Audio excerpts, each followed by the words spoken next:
What is up, boys and girls? Welcome to another video. So a lot of people have been asking me like what are my actual like tips for riding, but like no one's actually asked me like what are the tips for being safe on a motorcycle. Even though I drive sometimes like a complete nutcase, not going to lie, it does happen on occasions. I haven't actually had a nasty experience yet. If you're a new biker, I think this would be quite relevant to you. If you're a kind of semi-experienced biker, yeah, probably a little bit less relevant because you probably would have already learned these things by now from experience.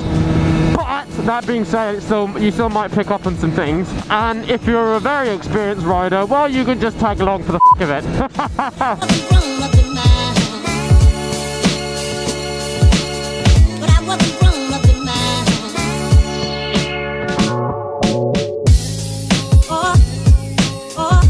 Dear Lord, it's so windy today, my God. The number one thing that people say, oh, motorcycles, oh, so dangerous. You don't have airbags or you're not in a car.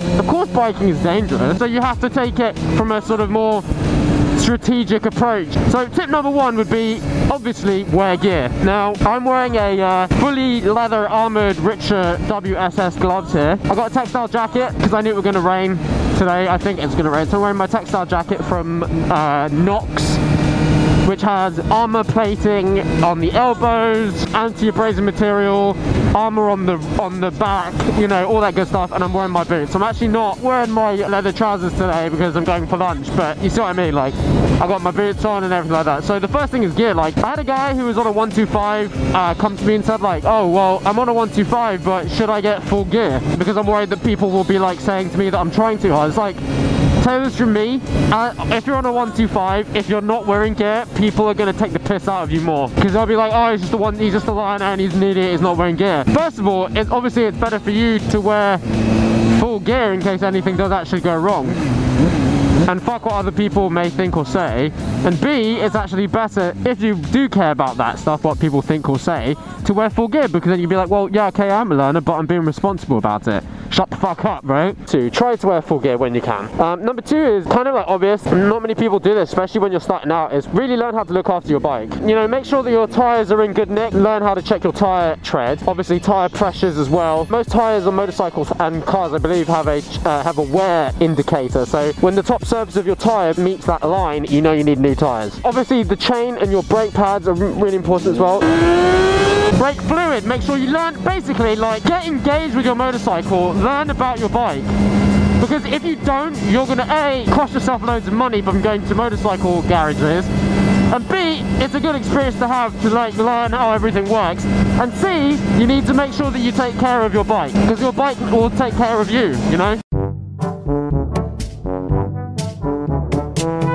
My third tip is to be road aware. If you already have a car license when you start riding motorcycles, this will have been, you would have learned this by now in a way, but a lot of people haven't, especially when they're first starting out. So what I would say is that you need to anticipate where things will be coming out at you. For instance, now I'm coming up to a roundabout, right? It does tell me to reduce speed. Do everyone reduce speed now? No, but you know, you should. I can see a bird in the road there, you know. You need to be road aware. You need to think about what is coming up. So here, at a roundabout, I know that people may not be indicating in the correct way, and they may actually not be indicating and actually just turn off. If you know the roads, obviously that helps because you can tell when there's going to be a lay-by. For instance, if there's a road that is pulling onto this highway here, or this dual carriageway, well, it's quite bumpy.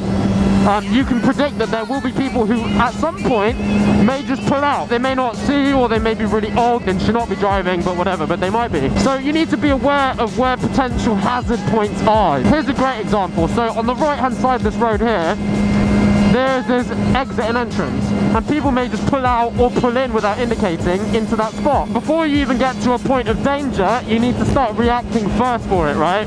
Road awareness, obviously check out what the road surfaces are like, if it's slippery. If it is, take everything more gradually. The other thing you need to check out too is like certain car types, right? This is like kind of a tip that I've learned, is that I find that old people are super dangerous on the road, right? And I'm not shitting on them for the point of shitting on them, but they are, like, they're super dangerous.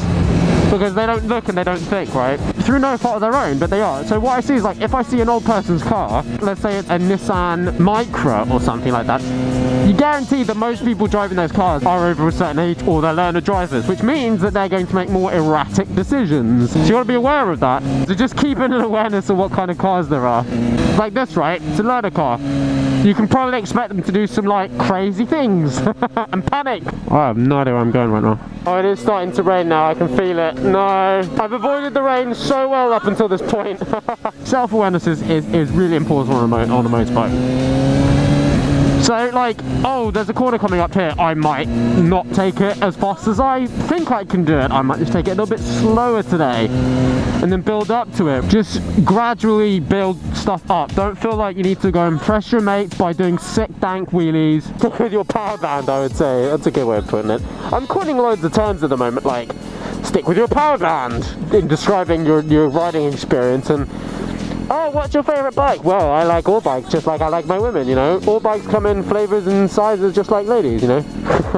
One of the dangerous personal aspects of myself that I know I do dumb shit with and that I get myself into trouble is I'm so competitive that if I see a fast car or a fast bike, I have to like act like a wanker and basically just try to mess with them and beat them. For some reason, I always do that. So whenever I get to that point, that little birdie in my head, it's usually Gabriella's voice saying like, oh, do you think you should be doing that? Do you think that that's intelligent? Do you think you should be like doing that? Because no, because when you push yourself too fast and when you try to be competitive and you do dumb shit, what will happen is you either get caught by the police or put yourself in compromising situations that you'll think like, wow, I was being a bit of a twat there, I probably shouldn't do that anymore, which happens somewhat often with me.